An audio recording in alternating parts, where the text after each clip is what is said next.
জিয়ারত করব, অলিদের শান মান আমরা ইনশাল্লাহ বলবো।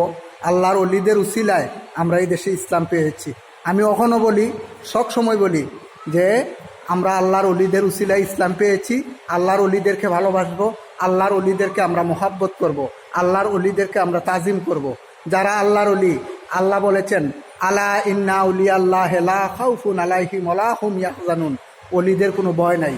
আলা ইন্না উলিয়া আল্লাহ লা ইয়ামুতু, অলিরা মরে না।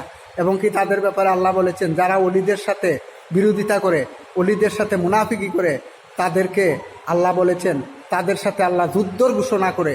তাইলে আমরা আল্লাহর কথা শুনবো নাকি মোল্লার কথা শুনবো? আমরা একমাত্র আল্লাহর অলিদের কথা শুনবো।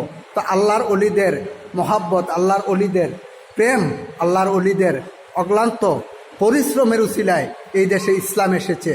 আল্লাহ, আমাদের বাংলাদেশ হইল অলিয়া উলিয়ার দেশ। এই দেশ চালাইছে অলিয়া আল্লাহরা। এই দেশ চালাইছে কে?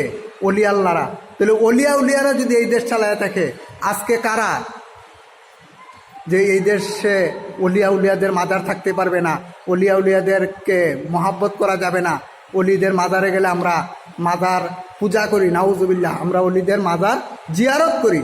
জিয়ারতের ব্যাপারে নবীজি বলেছেন আল্লাহর মাহবুব বন্দা আছে, আল্লাহর বন্ধু আছে, তাদের সাথে বেয়াদবি করিও না।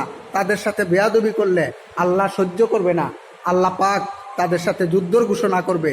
কিন্তু আল্লাহর অলিদের রওজাতে যাবেন, অলিদের উসিলা দিয়ে আল্লাহর কাছে চাবেন, অলিদের উসিলা দিয়া আল্লাহর কাছে চাবেন, তাইলে আল্লাহর রহমত, আল্লাহর দয়া, আল্লাহর মায়া, দয়াল নবীজির মহাব্বত অন্তরে পয়দা হবে। অলি আল্লাহদের হাতে হাত ধরে বায়াতে রাসূল সাল্লাল্লাহু আলাইহি ওয়াসাল্লাম যখন হবেন, তাইলে আপনারা কি করবে যে অলিদের উসিলায় আপনি দিল পরিবর্তন হবে, অন্তর পরিবর্তন হবে, তাইলেই আল্লাহর দিদার পাবেন অলিদের উসিলায়। এই দেশে অলিরা ইসলাম এনেছে। আসসালামু আলাইকুম ওয়া রাহমাতুল্লাহি ওয়া বারাকাতুহু।